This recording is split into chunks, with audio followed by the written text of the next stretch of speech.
Hello guys! Welcome back again sa aking YouTube channel. Today, food trip ulit tayo dito sa Boracay pero hindi ito ordinaryong kainan. Pupuntahan natin ang isa sa mga pinaka-viral na bake shop dito sa Boracay, ang Pan de Boracay. Tara at samahan niyo ako!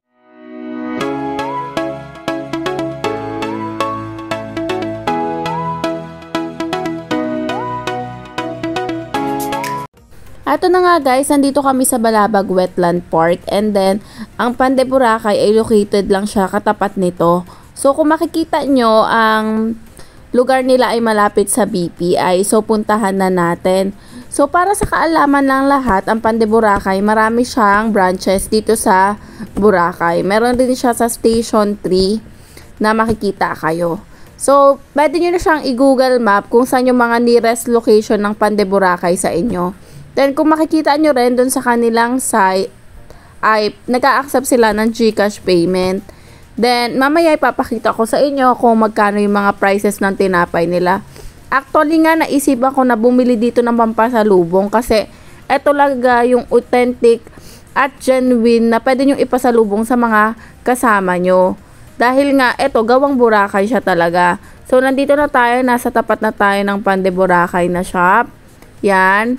Observe lang natin, tinuturo ko nga dyan na ayan nga yung location katabi nitong Pearl. So may parang boba or meron ditong milk teahan katabi ng Pan de Boracay. So may panulak na rin kayo. Eto guys, yung mga prices ng cakes nila. Actually, napakamura lang ng prices ng cakes nila. Same lang din sa mga Goldilocks, Red Ribbon. Pero syempre, hindi mawawala talaga dito yung pinaka muka ng Pan de Boracay, yung kanilang nag-iisang cake na Boracay ang design. So, large and round cake 700, medium round 550, mini round cake 280, Boracay Island na large 900, Boracay Island na medium size is 750 at pinakamura is 500 na Boracay. Syempre, 'di ba, nasa Boracay na kayo, bakit hindi pa kayo bibili ng cake ng Boracay Island, lalo naman kung birthday nyo? Then, kung gusto niyo naman ng murang merienda, actually ang mumura ng tinapay nila dito. Ipapakita ko yung mga prices. Ito, 45 pesos lang to guys, isang egg pie. So, maliit lang siya, pero pwede rin siyang pampasalubong yan guys. Kasi, kung nasa Manila naman kayo, ang mura-mura lang naman din, ay ang bilis lang din naman ng travel time, 'di ba? May mga pampasalubong sa kapitbahay nyo. Dito, pwede kayong bumili ng cake. Yan, meron din tayong binili dito na chocolate donut, 15 pesos lang siya. Nag-overload yung feeling niya, guys. Then, meron tayong mga mamon. Then, sobrang dami talaga dito na mga tinapay na pwede nyong ipampasalubong. Yung crinkles. Then, ang panalong-panalo din dito, guys, yung mga tinapay nila na mga chiffon cake. Eto, may mga cake din silang na maliliit na pwede nyong ipangregalo. Ganito siya guys, custard cake or yung mga cake na nandito yung mga triangular shapes. Actually talaga kung ako bibili ng pasalubong, yan, may bread, tawag dito banana bread.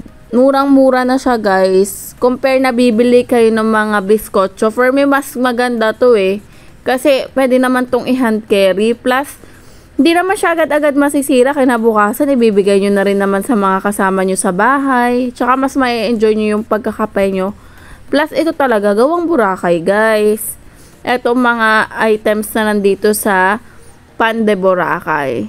So marami tayong makikita pa dito. Hindi ko kasi binili yung mga ibang tinapay. So nagtesting lang kami ng isa. Itong donut.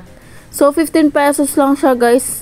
Yung feeling niya overload. So, tikman natin.